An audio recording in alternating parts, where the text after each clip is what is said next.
Ya, bismillahirrahmanirrahim. Selamat pagi buat rekan-rekan petani gemubus semuanya. Nah, itu adalah penunjukan atau saya tampilkan hasil satu kali pangkas. Satu kali pangkas yaitu bibit dari panjat utama. Dalam satu kali pangkas ini, bibit panjat utama sudah menghasilkan ranting. Nah, namun di sini karena kurangnya sinar matahari, kemungkinan ranting ini belum mengeluarkan bunganya. Nah, bukan hal itu saja ya, ini menghasilkan tiga. Nah, bisa disaksikan 3 panjat utama. Dari satu panjat utama yaitu menghasilkan 3 panjat utama, dimana yang satu ini sudah mengeluarkan ranting. Nah, kemudian ini teknik seperti di video saya sebelumnya, yaitu pangkas dan buang ya pelepah daun. Nah, lalu yang perlu diwaspadai ketika masih muda seperti ini adalah serangan ulat, dimana ketika kita tidak mengantisipasi serangan ulat seperti ini akan menjalar ke ujung ini. Nah, seperti ini contohnya, ini dibuka itu nah itu terlihat ya, ini ulatnya. Ini dibuka kemudian dibuang. Nah, kemudian ini ada lagi, ini ada ulatnya di dalamnya tapi baru kecil. Nah, musuh alaminya adalah semut itu. Ulat itu bisa dimakan semut, tapi ketika tidak kita buka, semut itu tidak mampu menembus. Nah, ulat-ulat itu tidak tertembus oleh semut. Nah, jadi intinya langkahnya adalah dibuka. Nah, kemudian di sini ada juga ini yang dikatakan daunnya lebar ya, daun sangat lebar ini. Nah, ini contohnya seperti ini. Ini ranting yang tidak aktif. Nah, ini hanyalah ranting yang awal pangkas. Nah, ini dibuang saja. Kemudian di sini juga ada hamanya, yaitu ulat. Kita bunuh, kita singkirkan. Itu ada juga. Nah, ini. Nah, ulat tadi memangsa ini.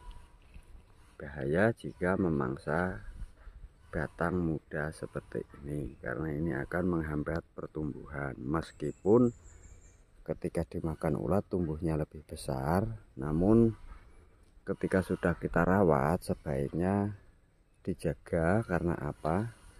Lebih bagus memotong di area yang masih hijau seperti ini, tapi tidak terlalu tua, tidak pula terlalu muda. Karena bila terlalu tua tumbuhnya akan lama, bila terlalu muda tumbuhnya akan tetap kecil. Nah, sebagai contoh ini pemotongan yang saya lakukan di batang yang terlalu tua ya, teman-teman bisa lihat ini batang yang terlalu tua saya potong. Ini malah. Nah, ini potongan yang pertamanya di sini. Ya, kemudian 3 ruas dari potongan pertama, yaitu potongan keduanya, tapi ini saya motongnya terlambat, teman-teman. Ya, motongnya terlambat. Ini sudah 3 kali potong. Yang pertama di sini, yang kedua di sini, yang ketiga di sini. Ini sebenarnya tumbuh 3 juga, 3 tunas baru, 1 2 3. Nah, ini tumbuhnya lebih lambat ya, karena batang yang saya potong itu terlambat, jadi ketuaan. Saya potong agak ujung, maunya banyak dari bawah, intinya seperti itu. Ini dimakan ulat itu mau tumbuh lagi. Nah, jadi ini bisa dilihat sulur atau batang utamanya yang bagus itu 1 2. Ini kemungkinan nggak bagus, ini dibuang juga nggak masalah. Ini juga mungkin kurang bagus. Ini 3 kali potong.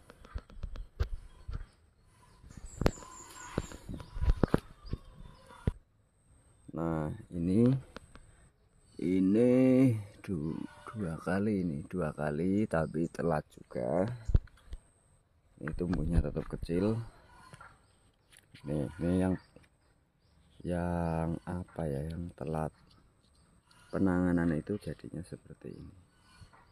Nggak ada tunas yang manjat, dimakan ulat mungkin ya. Ini potongan awalnya, potongan kedua, karena ini terhalang pohon cengkeh ya, pohon cengkeh. Kemudian yang sulur sebelahnya itu ada 1 2 kali, ini 3 kali. Ini tumbuhnya 2 tunas. Nah, sebenarnya ini bisa dimaksimalkan. Nah, caranya adalah disemprot dengan unsur yang berprotein tinggi. Kalau saya memakai cairan asam amino sebagai pendorongnya, yaitu saya aplikasikan di bawah daun atau batang daun.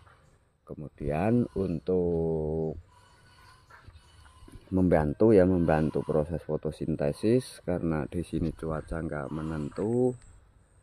Nah, hal itu ya, fotosintesis itu sangat dibutuhkan di saat-saat seperti ini, yaitu bisa diaplikasikan semprot dengan bakteri fotosintesis atau fotosintesis bakteria, atau yang sering dikenal dengan sebutan PSB.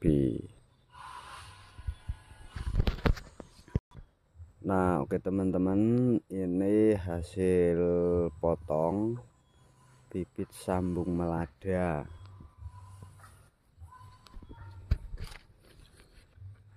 Ini sambung melada, pertumbuhannya memang cepat di saat seperti ini, tapi ini terus saya lakukan penelitian atau pengamatan mengenai perkembangan kedepannya. Ini potong pertama teman-teman, ini potong pertama menghasilkan dua batang utama, sekaligus menghasilkan ranting perdananya. Ini ternyata ini ada serangan ulat yang tidak terpantau. Nah, ini, ketika sudah dipotong dan tunas seperti ini, kemudian diserang ulat, itu efeknya itu seperti ini teman-teman, menghitam, kemudian macet ya, macet atau mati pertumbuhan, menunggu tunas baru kemudian biasanya tumbuh tunas lagi. Nah, ternyata hamanya ada di sini ya, ini dimusnahkan. Lalu di sana sudah ada sulur tanah yang saya potong. Ini waktu pemotongannya bareng. Nah, ini teman-teman yang Di video saya sebelumnya itu ada cara tanam sulur tanah dan cara membuat sulur tanah bisa berbuah rendah. Itu dari awalnya itu seperti ini. Nah, upayakan ketika menanam seperti ini ya, menanam itu sudah nempel dari bawah. Yang pertama adalah kita bisa melakukan pemotongan di jarak kurang lebih 40 cm dari permukaan tanah. Nah, kemudian hal keduanya adalah keuntungan ketika ada akar tempel yang sudah menempel di tajar, yaitu dengan segera, dengan secepat mungkin dipotong dulu ya, dengan secepat mungkin akar yang nempel itu akan turun, membantu mencari nutrisi. Akar itu akan turun dan membantu mencari nutrisi. Seperti ini. Beda halnya dengan akar yang tidak menempel dari bawah, yaitu misalkan dari sini baru menempel. Secara otomatis kalian hanya bisa memotong perdana atau pemotongan pertama itu di titik kurang lebih 70 cm. Nah, ini hasil dari potongan awal, dari potongan pertama ini menghasilkan dua, ini dia dua, yang ini satu. Ini jenisnya beda loh. Ini memang dua pohon, satu tajar dua bibit. Ini sama ini itu memang jenisnya beda. Nah, ini ketika sudah tak potong dan nempel merambat, kemudian saya potong di batang yang seperti ini, tidak terlalu tua, tidak juga terlalu muda. Itu menghasilkan tunas yang seger-seger seperti ini. Kemudian dia dengan sendirinya menempel. Ya, memang ada yang sebagian tidak menempel walaupun ada tunas baru, tapi tidak menempel. Ketika tunasnya ini tidak tegap, ya, tunas ini tidak tegap dalam artian ke samping, lama-lama juga tidak menempel kalau kita tidak membantunya. Nah, poin terpentingnya adalah kalian harus menjaga di saat-saat posisi tunas seperti ini. Nah, bila tidak terjaga atau tidak terawat, maka nantinya akan terjadi serangan ulat. Serangan ulat itulah yang bisa memperlambat proses seperti ini. Ibaratnya itu ketika sudah ada tunas baru, ya, misalkan sudah ada tunas baru, kalian patahkan segini, itu jelas lambat dan terganggu. Nah, kemudian untuk area akar dibiarkan saja, rumputnya paling dipotong tipis-tipis. Nah, kemudian ini sulur cacing yang sangat kecil, saya tanam menempel nih, akarnya sudah memanjang. Kemudian saya potong, ini enggak ada sejengkal nih, paling 10 cm. Kemudian tumbuh satu tapi lebih besar. Ini kemungkinan nantinya potong keduanya berada di titik ini.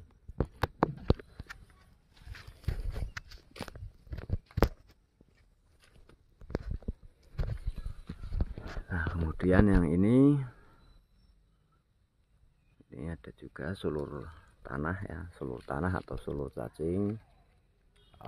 Saya potong di sini, potong pertama tumbuh tunas dua, kemudian ini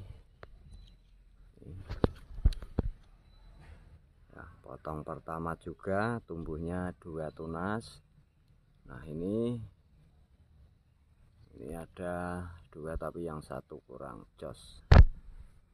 Nah, ini identifikasi saya, ini ada ulatnya. Ini ulat seperti tadi, nggak tahu sembunyinya di mana. Oh, ini Ini ulat matahari teman-teman. Nah itu, ini nanti diseleksi lagi ya teman-teman, harus diseleksi lagi dimana yang tumbuhnya kerdil itu dibuang dan disisakan yang tumbuhnya seger saja biar pertumbuhannya maksimal. Untuk bagian perakaran ini tetap meninggi dan tidak saya obah-obah, ini biarkan seperti ini, paling rumputnya dipotong tipis-tipis. Nah kemudian ini juga salah satu pohon yang ada di video saya sebelumnya, yaitu pernah dibahas, tak bahas di sini, yaitu batang yang tua yang langsung ditanam dirambatkan pada tajarnya, itu pertumbuhannya lelet. Ini baru mau berbunga dan tunas sekaligus berbunga. Saya lakukan pemotongan pucuk kemarin. Nah itu dia hasilnya.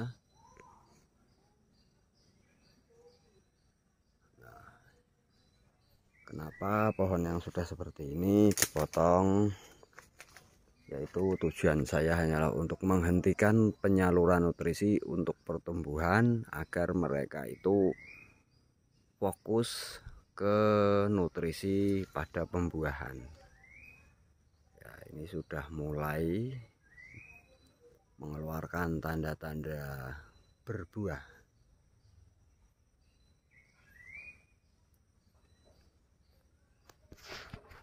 Itu dia. Nah kemudian ini ada juga sulur cacing, 2 pohon, 2 bibit, 1 tajar versus vanila. Nah untuk kalian yang penasaran apa harus dipotong, itu tidak, bisa juga dengan teknik seperti ini ya, yaitu melepaskan batang utamanya untuk digelantungkan, kemudian akan tumbuh seperti ini ya. Tapi tumbuhnya itu lebih lama ketimbang yang dipangkas, itu pertumbuhannya lebih lama. Nah kemudian ini ada pohon kemukus, bawahnya jantan, atasnya betina. Lagi-lagi saya tampilkan di video untuk mengetahui perkembangannya. Ini loncat ya. Yang saya bilang loncat itu ketika di sini sudah ada ranting, naiknya enggak, ini namanya loncat. Kemudian keluar lagi ranting di atas yang sudah ada sinar matahari. Ini tajar kayu kopi hidup. Nah itu seperti ini. Nah demikian video pendek tentang pemangkasan. Terima kasih, selamat pagi, selamat beraktivitas buat rekan-rekan semua.